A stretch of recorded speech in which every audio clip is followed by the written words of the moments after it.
안녕하십니까. 북소통 안정환 실장입니다. 오늘은 내 맘대로 느낀 대로 일본 이야기라는 책을 소개해 드리겠습니다.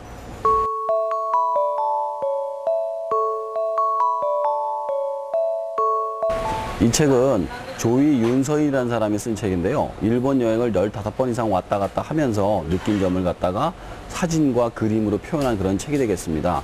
원래는 웹 블로그에다 자신의 글을 올렸는데 그게 너무 인기가 있어가지고 책으로 모아져서 나온 것입니다. 이 책을 읽으면서 느낀 점은 그겁니다. 일본이라는 나라는 우리하고 쌍둥이처럼 닮은 나라면서도 다른 점이 굉장히 많은 나라구나라는 생각을 하게 됐는데요. 그 중에서 제가 주의 깊게 본 세 가지는 그겁니다. 목욕탕, 식당, 핸드폰. 이 이야기에 대해서 하나씩 풀어서 설명을 드리겠습니다.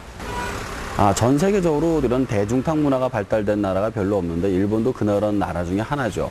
근데 우리나라하고 다른 점은 어떤 것이 있느냐 그러면 마치 화장실을 관리하듯이 남자나 여자 한 명이 남탕과 여탕을 오가면서 청소를 한다는 사실입니다. 우리나라도 상상을 못할 일이죠. 그리고 또 한 가지 재밌는 사실은 목욕탕에 들어갈 때 남자들은 하반신을, 여자들은 상반신까지 해가지고 타올을 두르고 들어가서 목욕을 한다는 사실이죠. 또 더 재밌는 사실은 이제 한류 열풍으로 인해가지고 목욕탕에 때밀이가 생겼대요. 근데 이 때미는 분들이 대부분 여자라는 사실입니다. 그런데 가격이 굉장히 비싸요. 한 회당 9만 원 정도. 그래서 밀지 못하고 그냥 왔다 이런 얘기가 있더라고요.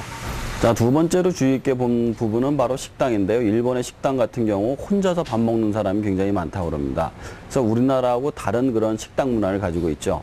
그래서 한 예로 어떤 라면집 같은 경우는 도서관처럼 칸막이가 돼 있어요. 그래서 그 칸막이 위로 이렇게 천이 들어져 있는데 거기도 이렇게 메뉴판을 적어서 넣으면은 그걸로 라면을 넣어주는 겁니다. 어떻게 보면 좀 불쌍한 모습일 수도 있는데요. 우리나라하고 좀 전혀 다른 모습이죠.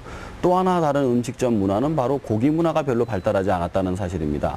13세기 이후로 일본은 육식을 금했다고 그래요. 고기가 워낙에 없다 보니까 먹질 못하게 했다고 그래요. 20세기가 되어서 풀렸기 때문에 고기 문화가 발달을 별로 안 했는데 근데 가장 대중적인 고기 문화 중 한 가지가 바로 우리나라식 고기 문화입니다. 굽는 문화죠. 자, 근데 여기서 또 약간 틀린 점이 뭐냐. 우리나라는 아무나 이렇게 젓가락질 대고 고기 구워 먹고 막 집어 먹고 그러는데 그러는 것이 아니라 그 고기판에 정해진 젓가락을 공용 젓가락 가지고 구워야 되고 또 정해진 자기가 정해놓은 고기만 먹는다는 사실이 좀 틀리다는 사실이죠. 자, 핸드폰 문화에 대해서도 설명을 드리도록 하겠습니다. 핸드폰 같은 경우 우리나라는 상가집이라든가 도서관 아주 조용한 장소 외에는 핸드폰을 보통 거의 다 받죠. 근데 일본 같은 경우에는 공공기관에서 핸드폰을 받는 것을 굉장히 안 좋게 생각한다고 그럽니다. 그래서 버스라든가 아니면 전철 같은 데서도 핸드폰을 거의 받지를 않는다고 그래요. 대신 무엇을 하느냐?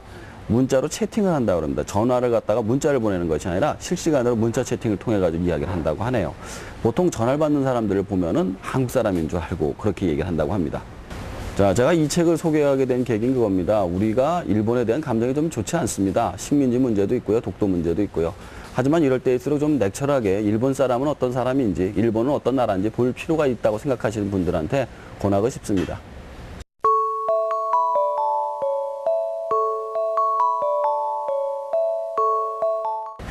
오늘의 추천 도서는 놀라운 우리 몸의 비밀이라는 책입니다. 이 책은 190가지 인체 상식이 나와 있으면서 인체가 얼마나 버틸 수 있는지 그리고 인체에 관한 각종 기록들이 나와 있는 그런 책이 되겠습니다.